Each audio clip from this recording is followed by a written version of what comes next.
I'm getting a lot of noise here. Oh, it's Minnow. Yes. I can't do anything about the dog breathing. Well, you're the one that edits, so. Yep. We have a lot of news to talk about today, Chris. Aren't you excited on the No End Here, the podcast? With me and you?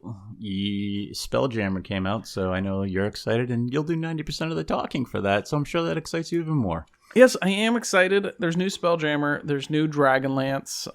We talked before about the skirmish game Onslaught. There isn't really much information to say about that. Beyond, it looks like it's a card game with some miniatures and things of that nature. Yay. Yeah. But, there's a lot of exciting things going on, Chris. Aren't you excited? Yeah, I am. Okay. I guess. We'll see. It'll be interesting to see what comes out. I like the fact that DnDBeyond is going to be part of Wizards soon. Yes, that's another very exciting thing. Which I predicted last podcast. You did predict, and I'm so proud of you, Chris. Mm-hmm. Now DnDBeyond is now part of Wizards of the Coast. Now everyone can stop saying that DnDBeyond and WotC are separate entities. They are now the same entities. Well, they will be soon. Yes, it was like June or July when the thing was supposed to go through, and also they bought DnDBeyond for like 134 million, I think it was. Sounds about right. I don't know the exact number, but yeah, it's a lot of money. It is, but also at the same time, not as much as I thought it was going to be. Well, still, I take 130 million. I don't know about you. I would just take the 4 million you forgot to add on there.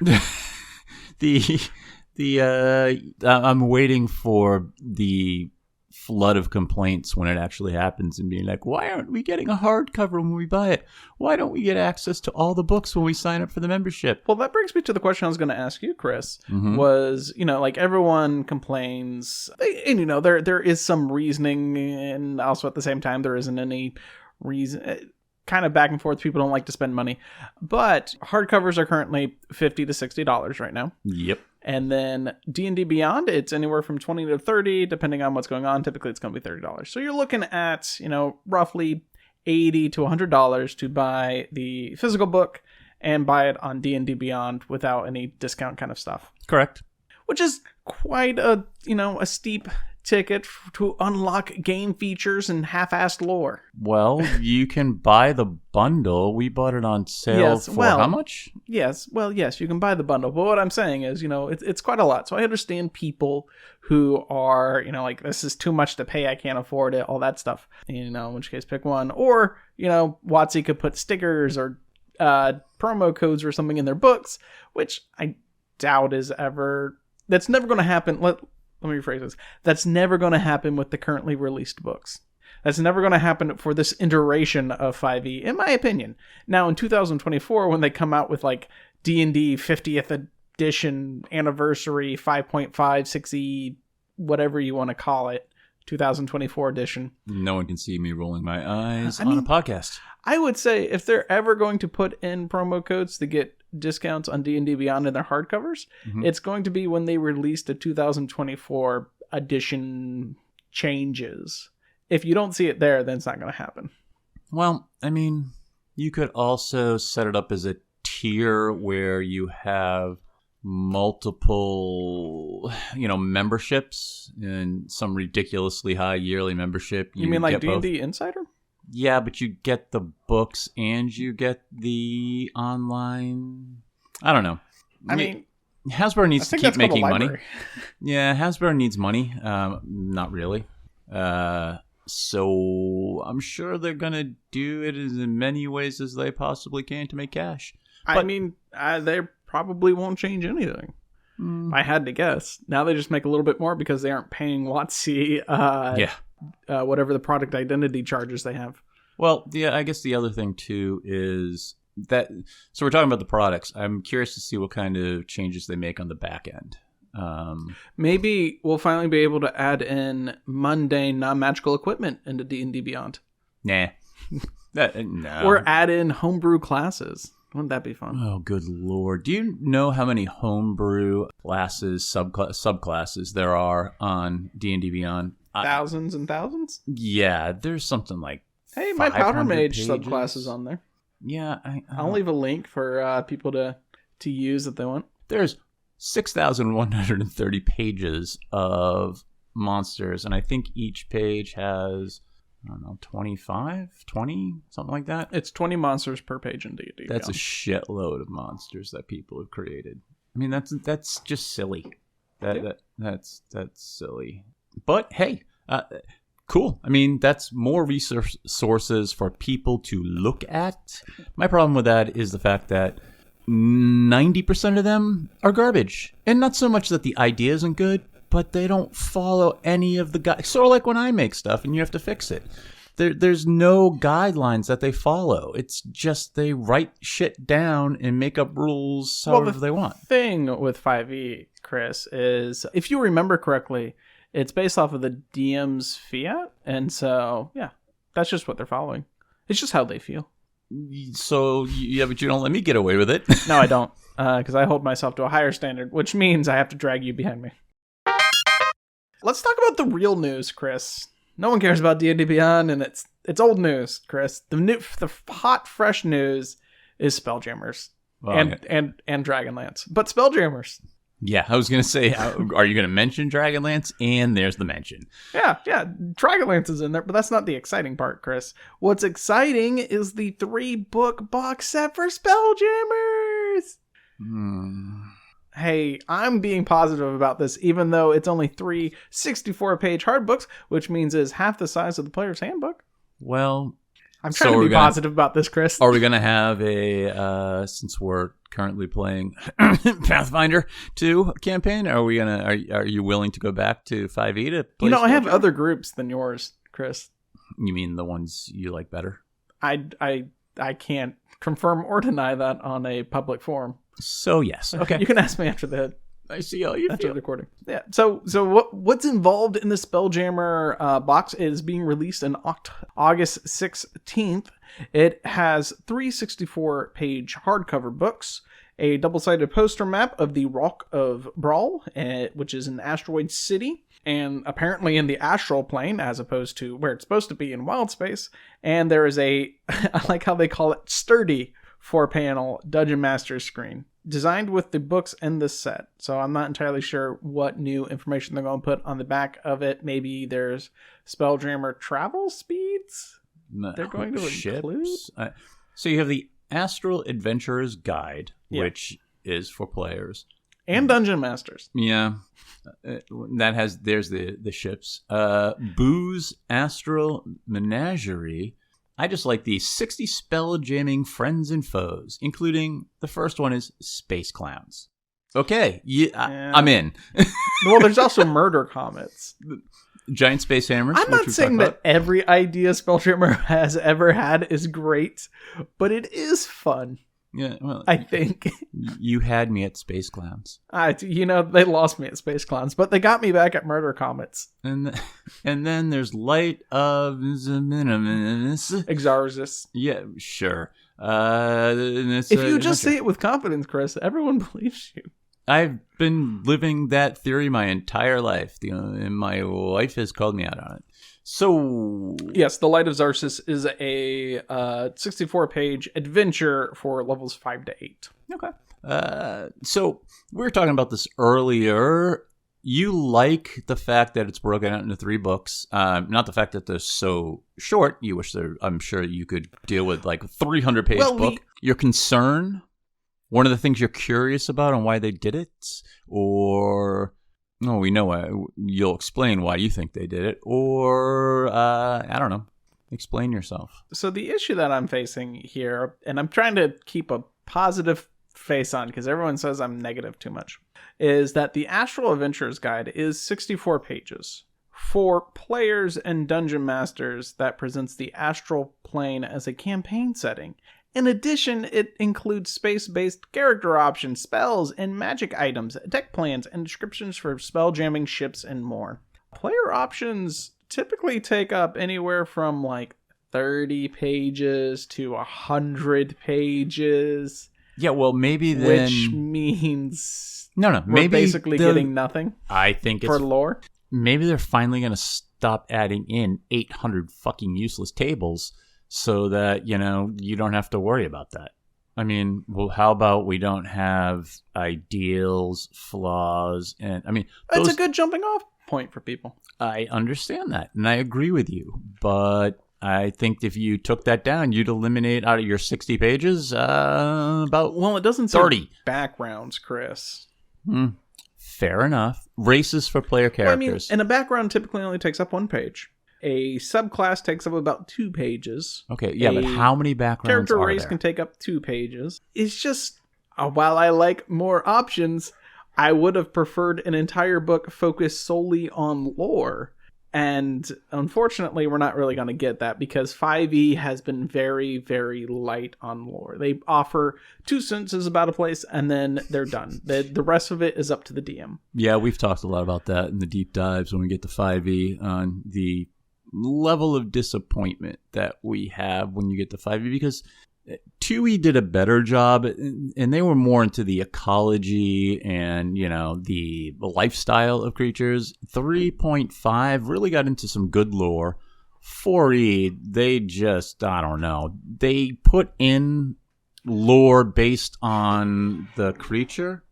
And 5e was just like, hi, we have a monster. And like all monsters, it was created by a mad wizard. Okay, let's move on.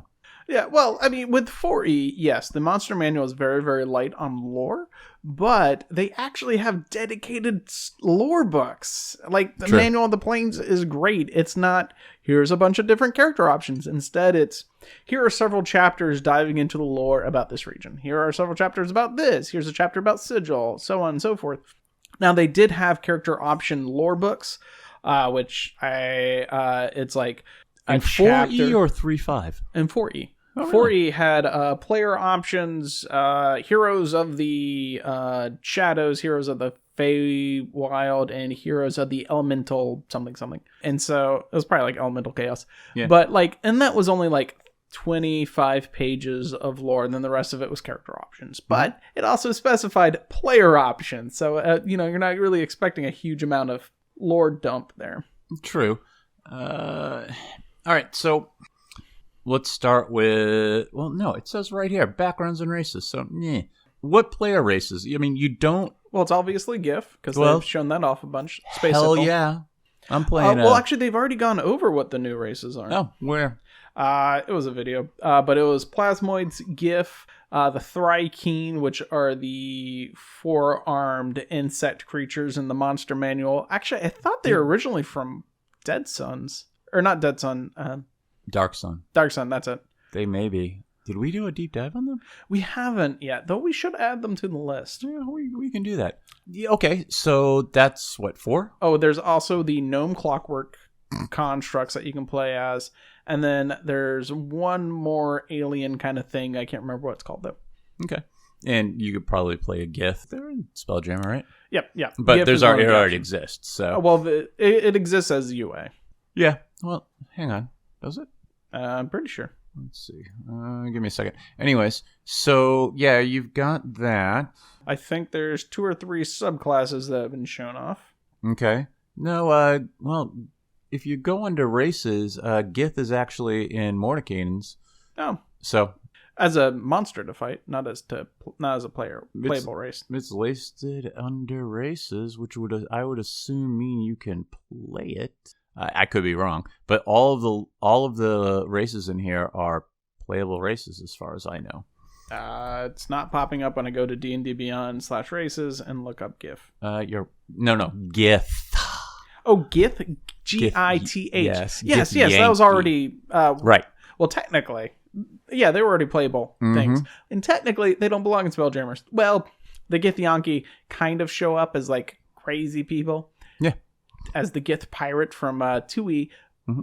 But, yes, actually, yeah, the Gith, I suppose, are going to have maybe a presence, seeing as how the Githyanki reside in the astral plane.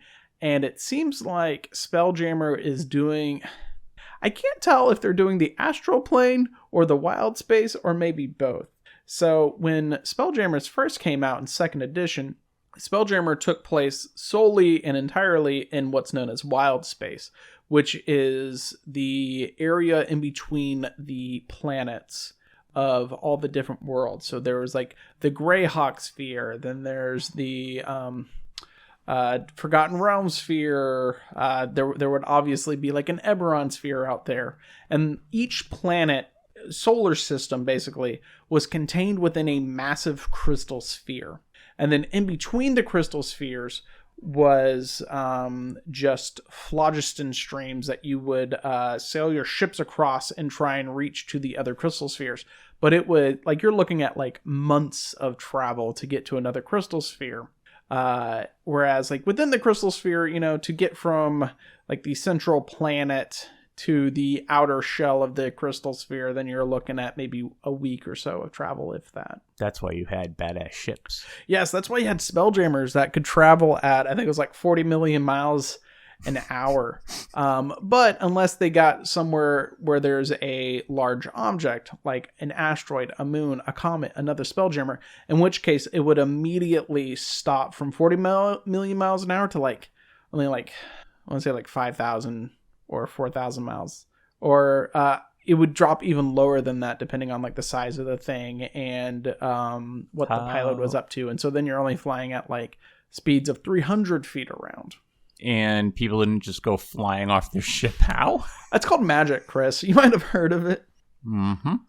Okay, I got you. I'm buying into it. I'm buying what you're selling. It's gotta involve wild space. They've released a Monstrous Compendium. Yep. For Spelljammer creatures. The first one is Asteroid Spider, and the first line says, "An asteroid spider is a menace native to wild space in the astral sea." And the astral sea. So I guess they are keeping both, because like in 4E, they got rid of wild space and you were just spelljamming across the astral sea. So it sounds like they're doing both? Yeah, both. So you have wild space, and then there are probably portals throughout wild space that lead into the astral sea that they're going with. And you can jump around the astral sea. Though 5e's version of the astral plane, not that exciting. So nope. Well, what little is there, not very exciting. I suppose since they're doing a 64-page lore book / probably like 10 pages of lore, then there might be some more interesting things for you to go and investigate. Like with 4E, their astral plane, you didn't have the Great Wheel, so you didn't have, Mechanus or the Abyss or anything like that. Instead, they existed as dominions or domains within the astral plane that you could actually fly to a domain and then fly out of that domain directly into the astral plane. And so you would see like these bubbles of light that you could travel to, and each domain was like a different size based off of how powerful the god was that created it and like what their purposes and things of that nature were. So you could basically just fly to these different regions throughout the astral plane, whereas now the only thing that's in the astral plane is the corpses of dead gods, which is fun. I've done that before. It's it's good. There's an awesome cover art of a Planescape book, Dead Gods. I'll put a link in the description. And then the other thing is random stuff that's been siphoned in thanks to like Bag of Devouring, or when 2 bags of holding meat, or all different kind of things like that. There isn't like there aren't, if we're looking at 2E, 3E, 1E kind of stuff, there aren't like huge civilizations out there. 4E put civilizations out there. The only things that are out there are basically Githyanki, travelers using the astral plane to travel the outer wheel, and I guess your group of adventurers. Okay, first, nerd. Second, I actually read your articles on our website. Why'd you say it with that type of tone? So I actually know some stuff about the 8 million planes that you've written about. No, you've done a great job on those. So if you're interested in the planes, feel free to go to the website. I'll drop a link. I know nothing about wild space, and the astral sea just seems like it's kind space. of just wonky chaos, really. Like when it came out in 2E, it was kind of like wonky, crazy chaos. It just seems like if you were to take a rocket and leave Earth, it would be like really far out in space. It doesn't seem like anything to me. I know it's not, but that's what it seems like. Well, they had a bunch of source books, lore books, all with no player option, and they're all just packed full of lore which I believe DM's Guild has a couple that you can buy as PDFs.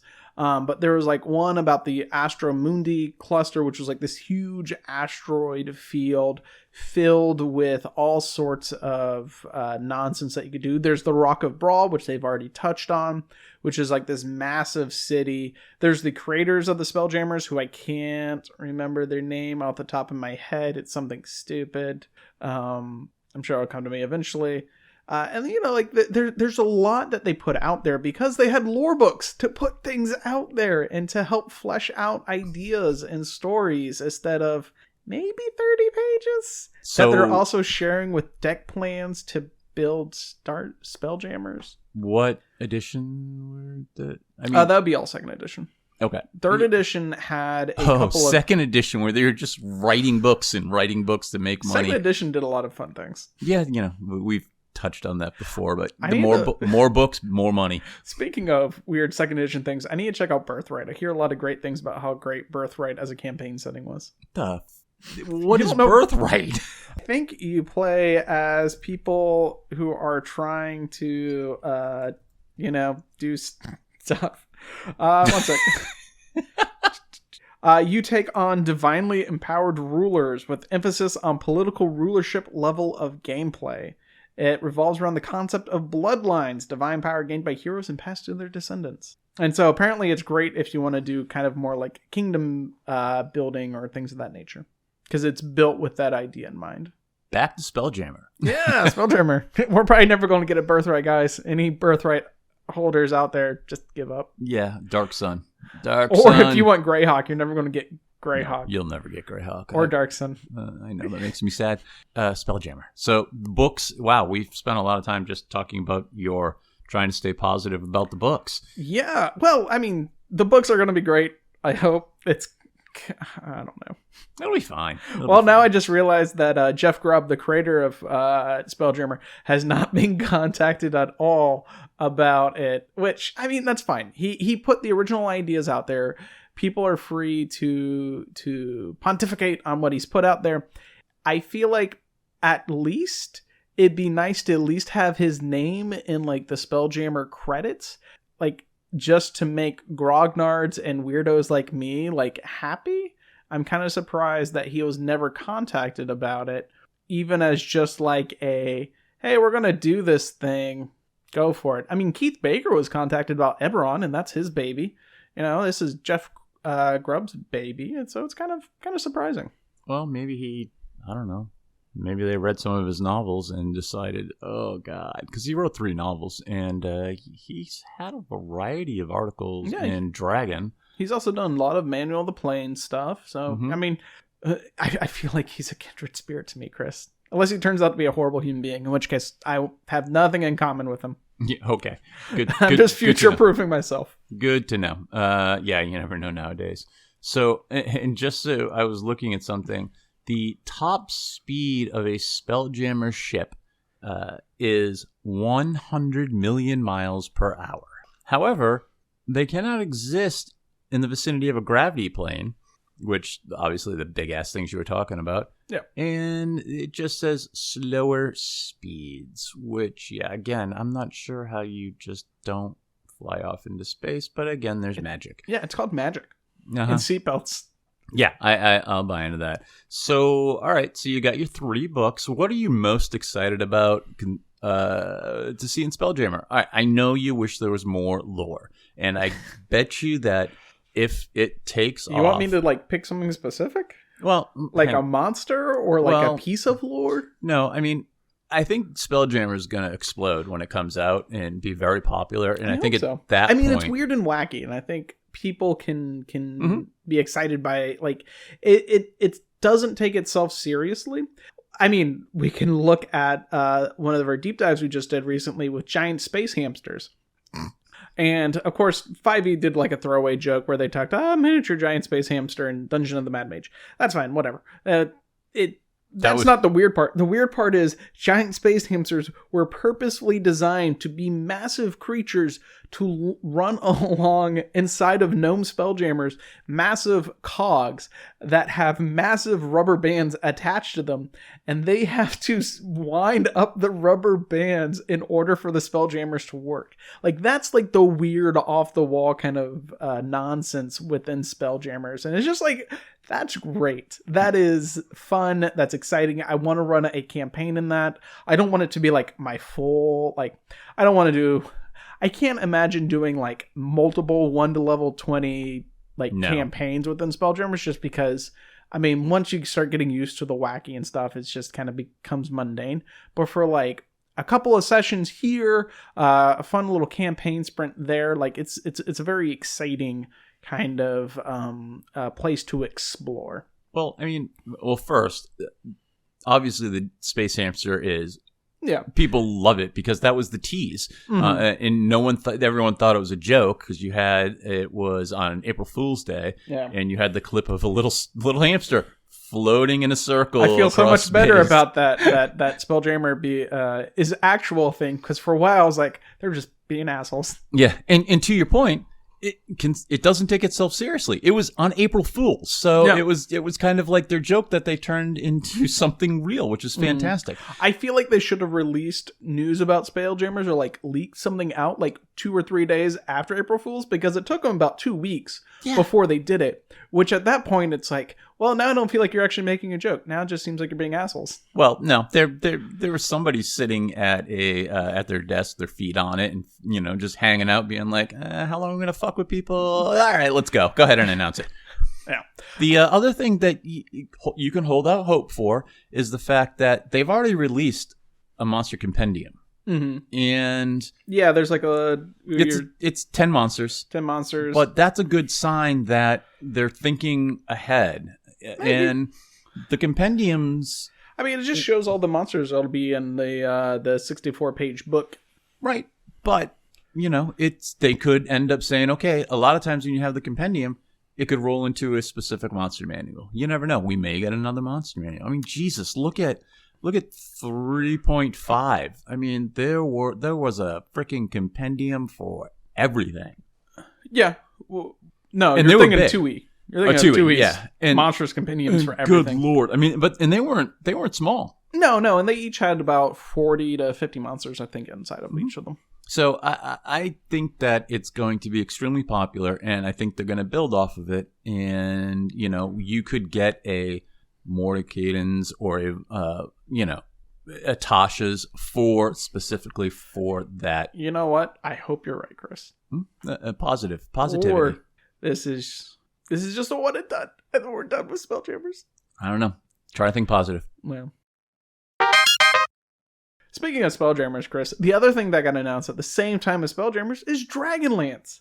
I like the books. Yeah, I like the books too. I think I read 10 of the books. I didn't really keep track of it that well, but I mean, when I read them, it was probably closer to about 15 to 17 of them that I checked out from the library and stuff, and so I really enjoyed it. I haven't ever played a game inside of Dragonlance or used Dragonlance creatures or IP or like ideas in my own games. Yeah, no, I haven't. You were around in 2E. Yeah, I never played anything there. I mean, I was a Greyhawk kid, and I know I'm never going to get Greyhawk, but it is surprising to me that that it's a Dragonlance. I mean, there was a lot of legal bullshit going on, just a year ago? Yeah, it was, pandemic time. I think it might have been 2 years. Yeah. It was a year, 2 years. It's something like that. They did eventually figure that out, and they didn't release details about how the case was settled and stuff. But it doesn't seem that great, because Margaret Weiss and Tracy Hickman are writing new Dragonlance novels, and they weren't even told anything about the new Dragonlance campaign setting coming out. Which leads me to believe that part of the settlement was they got a ton of money and Wizards got the rights to some stuff. I don't know. Margaret Weiss tweeted out that they didn't talk to her or Tracy on it. So, yeah. Well, I mean, what is the world there? Kryn? Yeah, the World of Kryn. I liked it when I read the novels, but I'm like, no, I'm not going to play in it. So I don't know. It'll be interesting, but there were a lot of announcements. They rolled out a ton of crap. Yeah, it was some sort of direct thing on YouTube where they had Spelljammers, Dragonlance, Onslaught, and a couple of other things. Yep. No, they gave an official release date for Baldur's Gate 3 in 2023. I thought that was out. It's in beta. Oh, and they got some, which is great because they've got a lot of time to fix the issues.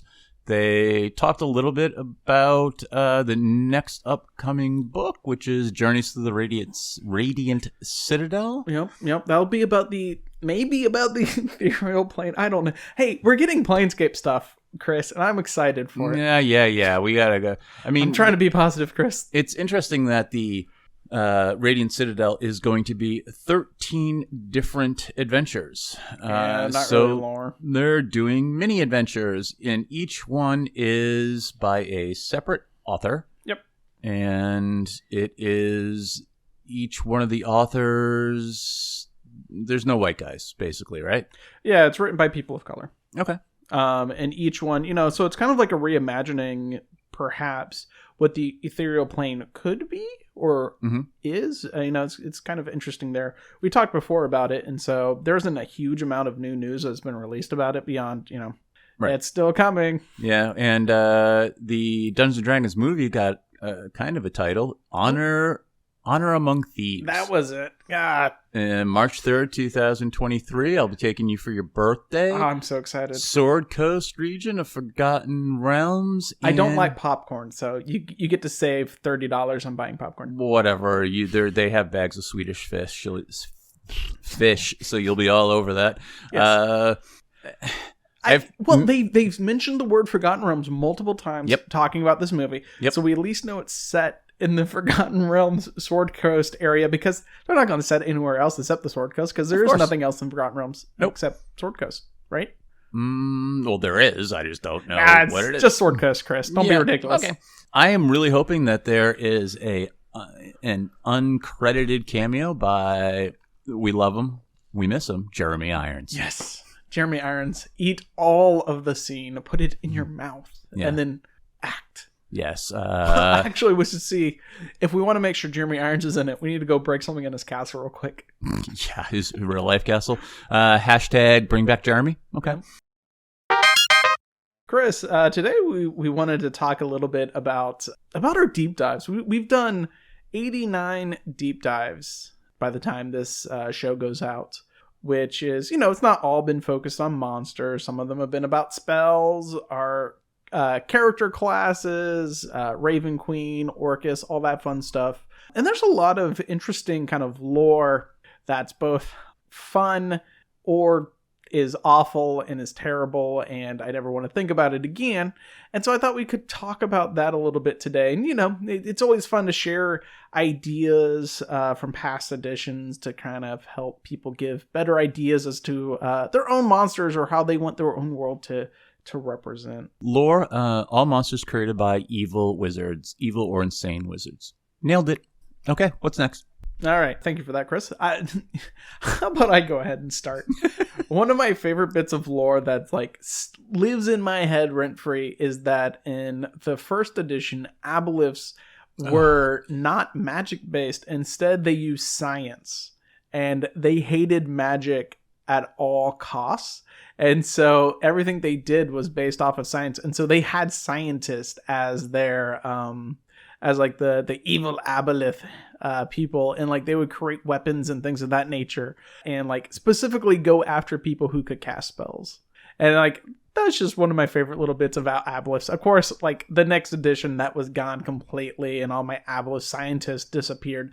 But I really like the idea that there's colonies of aboleths out there and they're all experimenting and doing science stuff. And so I've taken a little bit of that and brought it into my own world as these deep sea creatures don't just rely on their psychic magic, but can also build complicated machinery and things of that nature.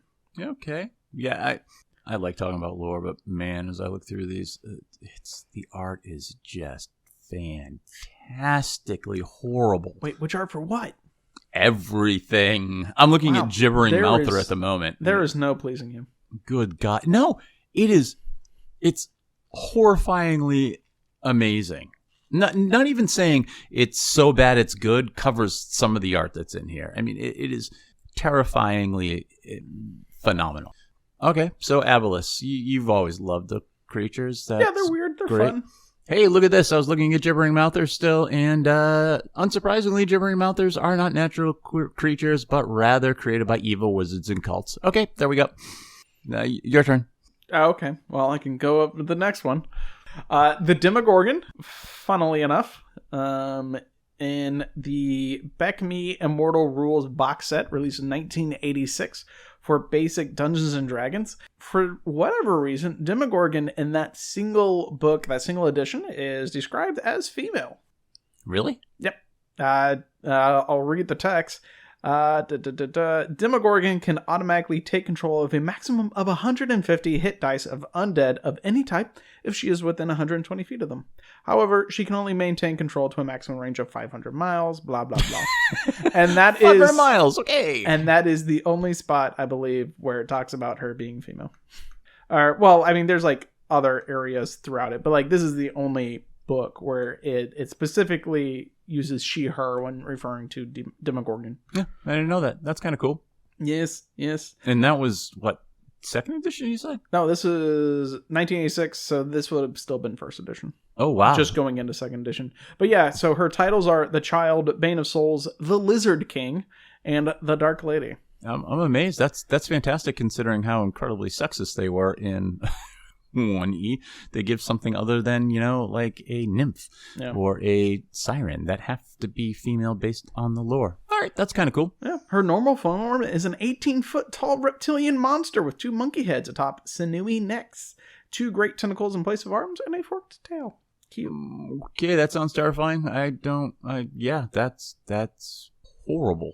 In so many ways. All right, we'll move on. Here's a monster that is a Spelljammer monster, the Neogi. Oh, I like the Neogi. They're fun. Yeah.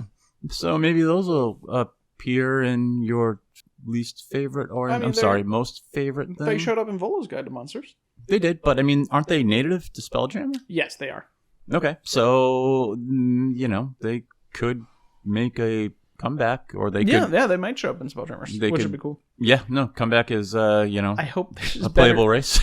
I hope there's better art for them showing off their weird... Like, they like to paint themselves in different colors, paint their fur in different colors, so I hope there's better artwork showing that off than what was provided in, 2E, because, 2E artwork, it's fine, it's serviceable, it's passable, but it's also like, this just looks weird.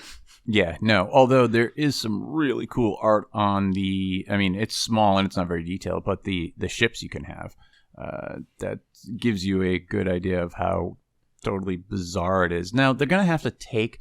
the Neogi and probably make a couple changes to it if they throw it back in, because their background is they're slavers. So that's not going to fly these days, and that's a good thing. So it'll be interesting to see what they do. They'll probably just be something that wants to conquer other races, which is the same kind of thing. It's going to be, colonialism. We're not, that's not good either. So it'll be interesting to see what they do. Well, that's what makes them evil, Chris. Yeah, but do you really think it'll fly in today's political climate? Well, that's why you kill them faster. I don't know. Yeah, okay. I think they'll need a little... Well, they didn't really get much of a reimagining in 5th edition, so there might be a little bit of reworking once they come out in Spelljammers. Yeah, I guess... it probably would be a good idea. Holy crap, that is a horrible picture from Dragon Magazine 184. I'll leave a link in the show notes. Use your words, Chris. I can't. It's a spider with a semi-human face, and he's wearing a scarf.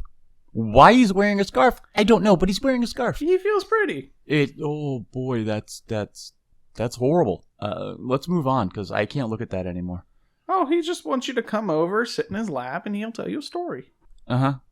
Great. So, next, Steven, what do you got next for us? Well, the next thing we can talk about is the Koatoa. Everyone knows how insane the Koatoa are. They are like these Python humanoid creatures filled with sharp teeth, insane ideas. But they're so insane that they can also basically create gods out of nothing. That's how they created Blip de Bloop. With their madness, if they just believe in something hard enough, that thing becomes true because of like their insane psionic capabilities, which I've always wanted to do a campaign where this guy has like enslaved thousands of Koatoa, and it's caused all sorts of issues within the Underdark. And so like adventurers are sent to figure out what's going on, only to like stumble upon like a prison camp of Koatoa, and they're all being forced to worship like one single figure. And like he's trying to like reach godhood by forcing the Koatoa to believe he is a god hard enough. I worry about you. No, it'd be great. It'd be hilarious. I really worry about you. It doesn't even have to be in the Underdark. We can do it outside. So they literally willed something into existence. Yes, that's how we got Blip de Bloop, which is, I don't know if you remember her artwork, but basically she's a naked woman. She has lobster claws for hands and a lobster face. Yep. And, that's Blip de Bloop. Yep. If you're going to will something into existence, you might as well go with that. Just gotta get crazy, Chris. Yeah, all right. I'm going to stick with Spelljammer. I'm amazed that you're not. And the GIF. The GIF. I love human... Wait, is this GIF? No. Or GIF? GIF. Okay, double F. Yeah, those... I'm pretty sure it's pronounced GIF. Okay. The space-faring humanoid hippos that like things that go boom. Oh, they're great. I like them. They could be my co-pilot. Yeah, I just like the fact that they wear military uniforms with medals that are just made up. They don't care. They're just like, look at me in my huge... It's like every like bad... It's like North Korea. Yeah, it's like every bad movie where there's like an evil colonel wearing this ridiculous outfit covered in medals on the outside. I said and you're North like, Korea. Yeah, valid point. But yeah, like... Also, the other thing, beyond just like their ridiculous uniforms, is they believe like there is a planet out there that's basically hollowed out and is just a massive armory stockpiled with guns, gunpowder, bombs. Like that is their holy pilgrimage, is searching for this paradise. I know. I love the fact that they're mercenaries.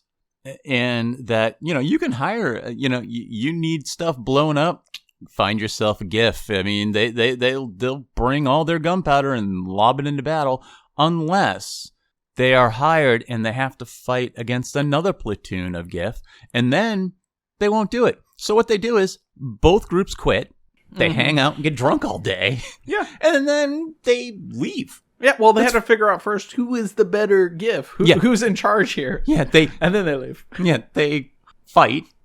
So it's just a big drunken brawl, and then they're like, "Peace out, bitches," and leave. I didn't even think they fought. I thought they just kind of like talked over who was more senior than the other one. Oh yeah, probably. But I got to imagine there's got a little bit of headbutting. Yeah, they are big hippos. Hopefully they don't use gunpowder because there wouldn't be any GIF left. So. I love them. They fit in with the madness of Spelljammer. I mean, every other picture has them wearing a monocle. That's perfect. Absolutely perfect. So, yeah. Well, what do you got next? The Flump. And this is more of a simmering hatred. The Flump gets done dirty throughout most of the editions. At least 5e was kind of nice to them. But in 4th edition, they don't show up until I believe it was a Dungeon Magazine adventure on April Fool's Day. And it was all about how stupid they are and how they're the worst. I mean, the adventure wasn't specifically about them, but they did show up in it. And it did make fun of them constantly throughout it. So I'm pretty sure it was about how stupid they are. And there's one scene that players can watch. The way the Flump feed each other is that they have spikes along their bottom, and so they stab the food with the spikes along their bottom, and then because their mouths are on top of their head, one of the Flumps has to float on top of the one who wants to eat and dislodge the food stuck on its spike into that lower flump's mouth. And that's how they eat. And to this day, I hate that. I feel so bad for flumps that it is maddening that lives in my head. And now everyone else can enjoy knowing that whoever wrote that adventure really hated flumps, and I dislike them greatly. Wow, I'm glad I forgot that. So thanks for sharing it again. You're wish welcome. You didn't. Fantastic. So I'm going to throw out one that has no lore. And it makes me sad because it's such a bizarre creature. It has to have a fantastic background, but it doesn't. The Umber Hulk. Oh, There's nothing about the Umber Hulk in any edition that I could find. I mean, beyond the fact that they love to kill stuff, and I mean, there's not even a Mad Wizard I can find anywhere that did them. They just, I don't know, maybe the Koatoa willed them into existence? I don't know. Speaking of the Umber Hulk, that reminded me. So we have like a little, like all of our articles have like a small little like blurb thing where it's just like deep dive the Rakasha filled with dark secrets and even darker desires. The Umber Hulk's one is if it can claw through miles of solid rock, your armor won't slow it down. And I've had two people message me directly, basically like adjust their glasses and be like, well, actually, oh god, yeah, rock and metal are made out of different materials, and so it could very well not be able to go through metal. And it's just like, you're right, all right, dude. Thank you for that. Fantasy game. I get what they're saying, but also at the same time, that doesn't do. That's not funny. No, I can't put like an asterisk at the end and being like, depends on the material that your armor's made out of. Yeah, true. Now I take back. I mean, all right. There's no real lore about it, but why am I doing all the Spelljammer monsters? Because the Umber Hulks, Spelljammer. The Umber Hulk, yes, they're like the right hands of the Nyogi. Yeah, the well, like the dominated monsters of the Nyogi. Yeah, that's a much better way of putting it. Well, they showed up before Spelljammer. Oh no, they did, but in Spelljammer, that's like that we don't know how they were created, but yeah. So talking about the whole slaver issue, well, now we have a race that they had basically, slaved. Okay. Enslaved. Yeah. Wow. Well, my next one doesn't have to do with Spelljammer, but it does have to do with space. Are you ready? Can you even guess which one this one is? I'm not even going to go there. The Displacer Beast. Great. It is an original monster of Dungeons & Dragons. It's a big IP of theirs. No one else is allowed to touch it. Copyright, all that fun stuff. But it was obviously inspired by the Coral, which is a feline creature from the 1939 science fiction story Black Destroyer by A.E. Van Vogt, and was later incorporated into the novel The Voyage of the Space Beagle, 1950. Wait. Space Beagle.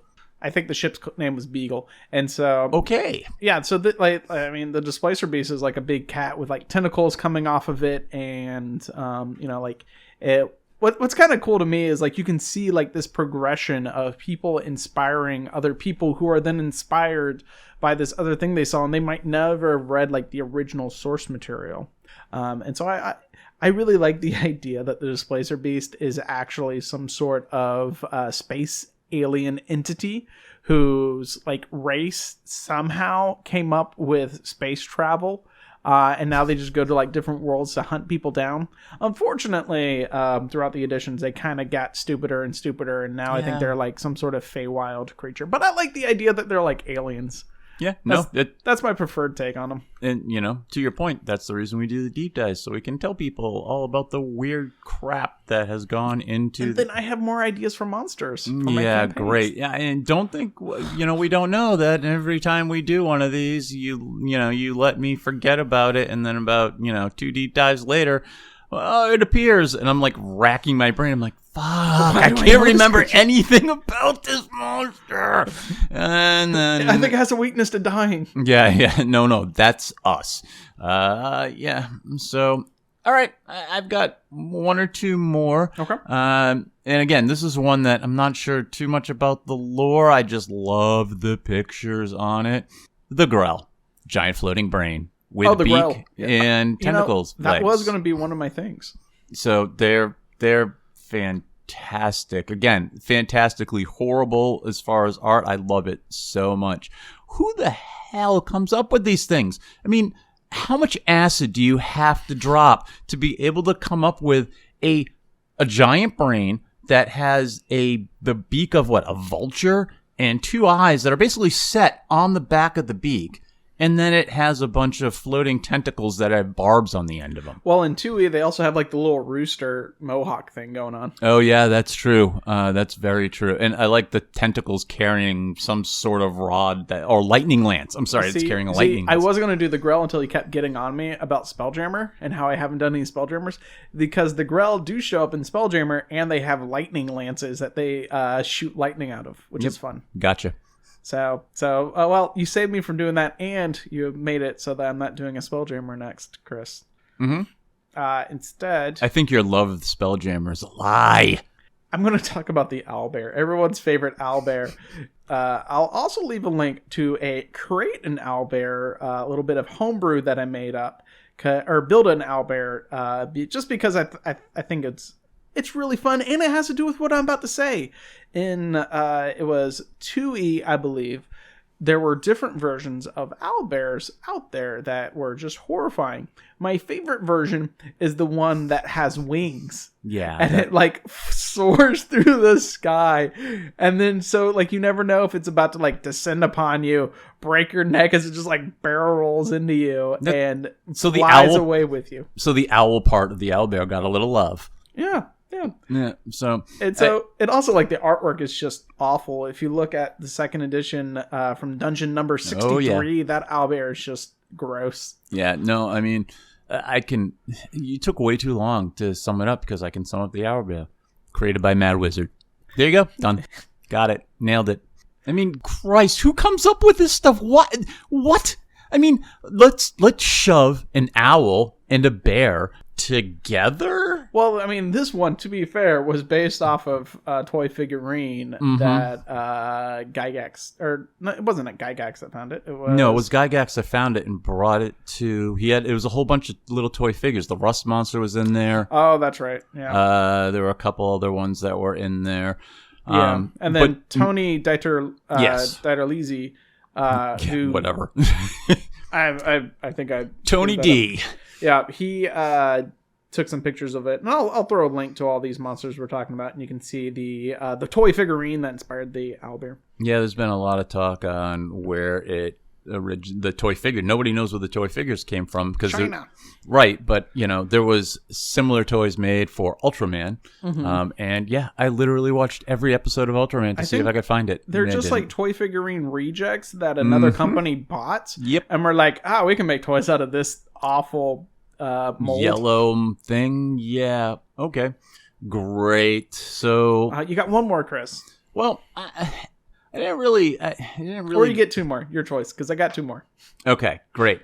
I'm going to go to our one-shot wonders. So this monster only appeared in first edition, and there's a good reason why.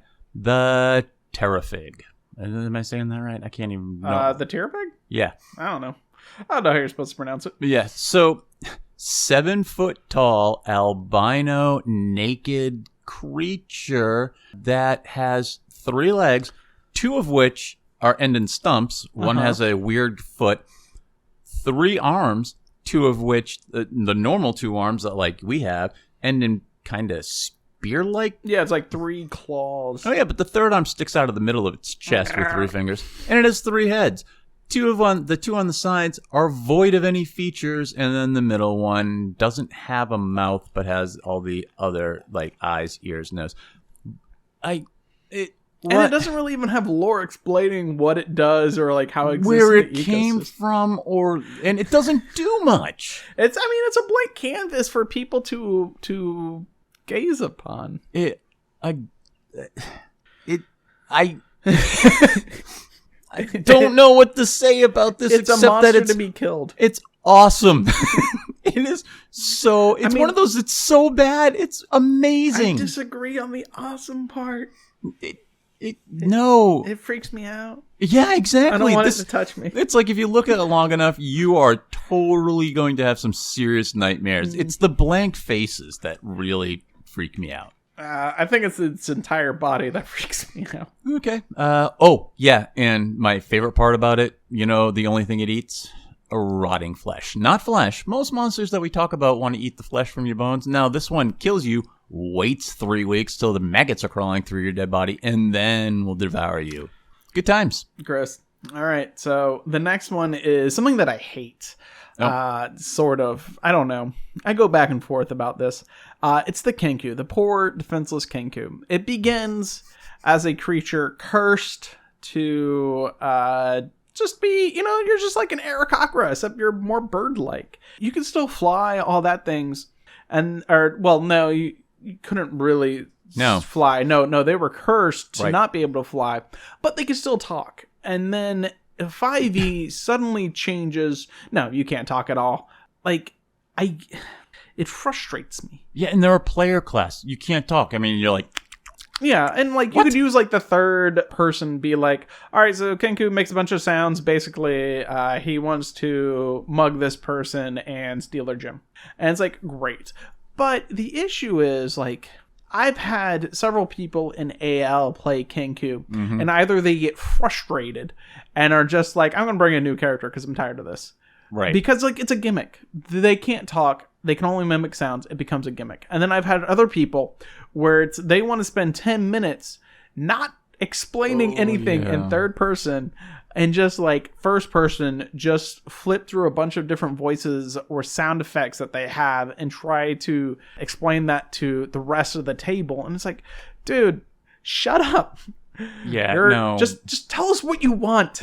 I'm tired of playing charades. It's so annoying where someone would be like, hey, I think we should go and, ambush this monster. And then the person sitting next to you is, hey, I think we should go and ambush this monster. It's oh, God, how long is this going to happen? I'm killing you. Boulder falls into your head. You're dead. Yeah. And so, now Volos does say, this mimicking thing can be annoying or tiresome. But also at the same time, it's you guys did this.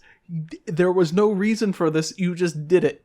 Yeah, no, and they actually do get a decent amount of lore, and I think it's in, let me see, I'll look it up. Yeah, 3.5. Yeah. Let's see. There's a cool piece of artwork in, I want to say 4E, where it's a Kenku up on the roof, and it's just darkness all around.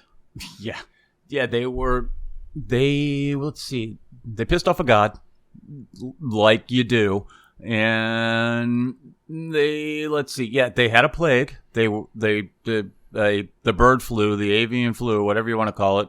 Yeah, so the race is being decimated. They pray to a god. They're answered by a god, and I can't think of who the god is. I don't think it ever really specifies. No, it doesn't. Oh, the prayers were answered by Pazuzu. Oh, Pazuzu. Yeah, thank you. Pazuzu.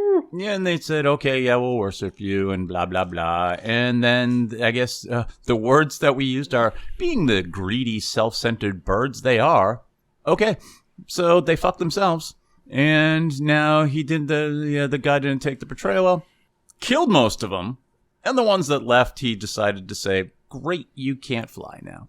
Yeah, so, yeah, they get a little lore, and yeah, they are fucking annoying to play as a character race. Wow, you have strong feelings. I don't think you've ever played alongside a Kenku, though. I do. I have potty mouth today, but that's okay.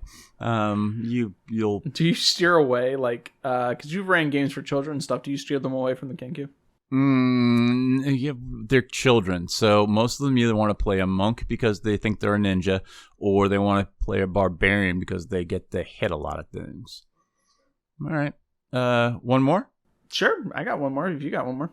Gibbering mouther. What about it? Again, there's not much to say about it. I think the only thing that's in here is created by evil wizards.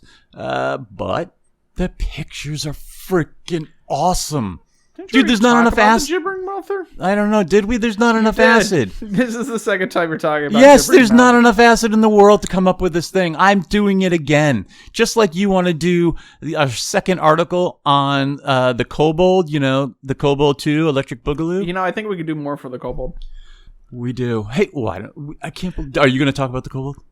Well, for my last one, I was going to talk about the Great Injustice that happened between Boule and kobolds. Let's do it. Okay, so there's a Dragon magazine where we're talking about how this one guy hunts down Boulets, and the way he did it was he kidnapped a kobold, tied it to a tree, and just made the kobold run around the ground for several hours until the Boule erupted and ate the poor defenseless kobold.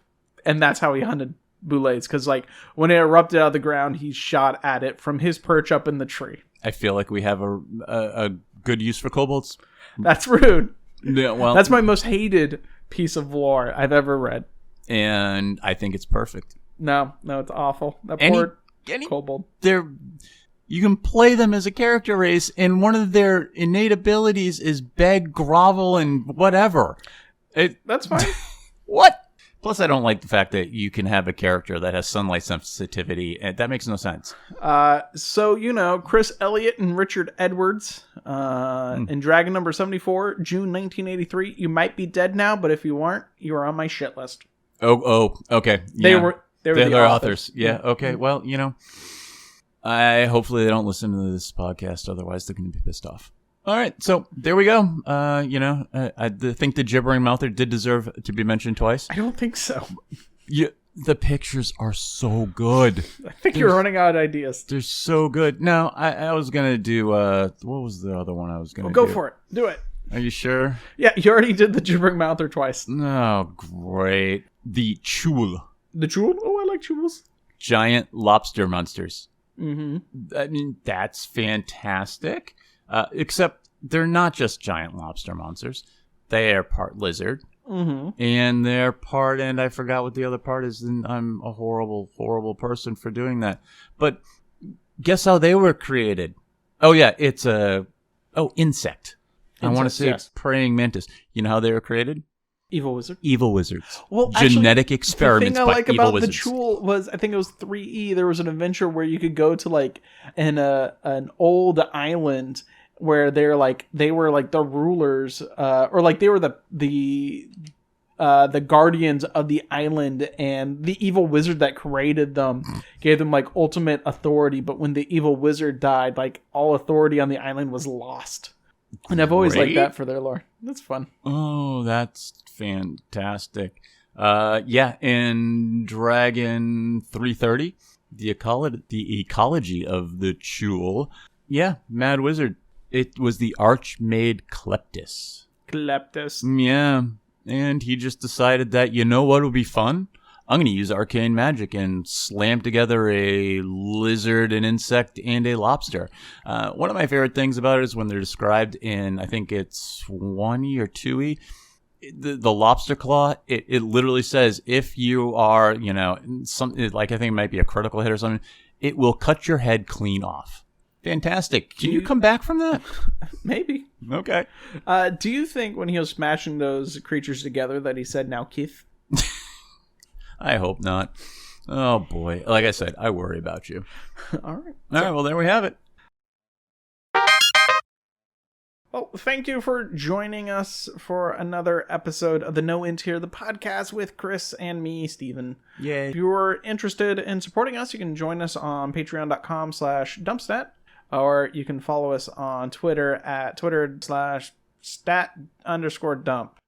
You got it. I did it. Yes, on Twitter. Yes, on our Patreon. There's, you can find us on our website, dumpstatadventures.com. That would be good too. Yeah. And you can catch some of our some of these deep dives on YouTube. We've done a limited amount. We might go back to that. So yeah, a lot of places to find Dumpstat out there in the world, and we'd love for you to join us. Say bye, Chris? No.